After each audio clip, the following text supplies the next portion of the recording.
this process, and to the entire Filipino people, that sana po hindi na po mo-postpone ito. Para po kami po ay ready na po kami dahil sa democratic struggle na po kami, kailangan po na namin na ituloy na natin ang election. Senator Amy, dito ba sa Senate may ganun ho bang? Ang pinagtatakam ko ay yung nangyayari sa barangay election. Yung unang sabi sa amin, sana 6 years daw, i-postpone na lamang. 6 years, 2 terms. Bigla-bigla, nung Lunes, pagkatapos ng LEDAC, ang utos daw, no postponement, 4 years, 2 terms lamang. So napapaisip po tayo kung bakit nangyayari ito, ba't pa iba-iba? Kaya pinagtatakaan namin at inaakala namin na baka naman may ibang plano sa iba pang eleksyon, yung October election.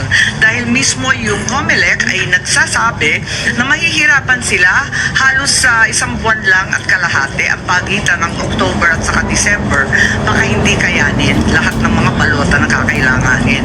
Kaya ito nga, yung problema ko, yung pala, may BARM election at may balak yata na mag-postpone.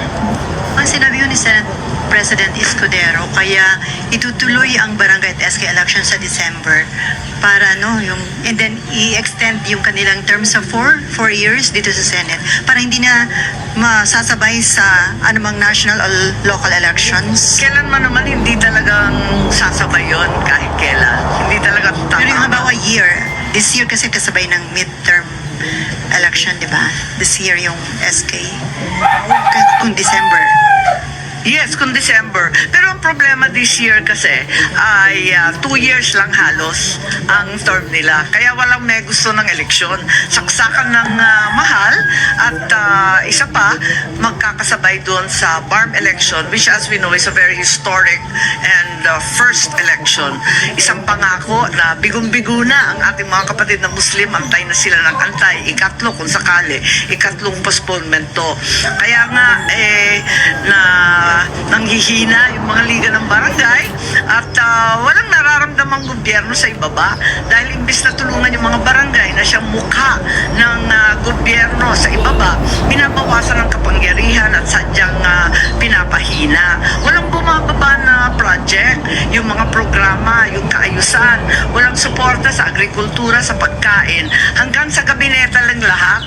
Ano yun? Puro drawing? Anong akala nila? Cartoons? Hindi naman dapat ganun. Palawakin natin ang kapangyarihan ng barangay, ang kanilang termino. At yung 4+4 na sinasabi ng LEDAC, mas bawas pa yun kesa sa present term nila, 3+3+3 or total of 9 years, magiging 8 pa.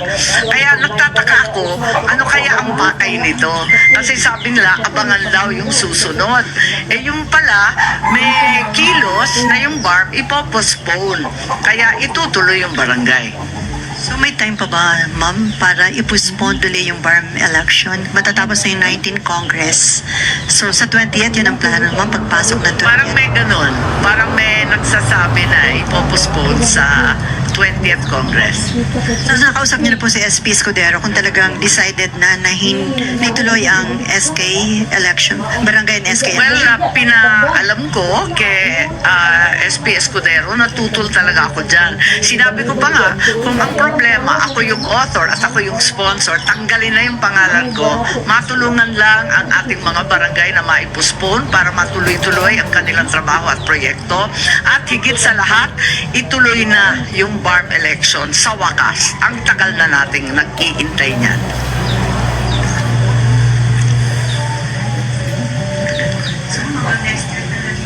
Sessions. Oo nga, 3 araw na lang. Kaya nga nananawagan si Vice Chair Iqbal na ituloy na. Pero yung postponement ng barangay at SK election, may chance pa ba na ma-approve, ma'am? Well, kung hindi ngayon, sana sa susunod. Pero tawag nga ako ng tawag sa Kongreso. Ang balita, nasa agenda ng 2 araw, pero hindi tinitake up.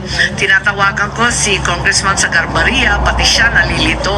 Dahil sabi niya, dati minamadali, ginagawang 6 years. Ngayon, 4+4 na lang at no postponement bigla. Kaya nagkakalituhan lahat.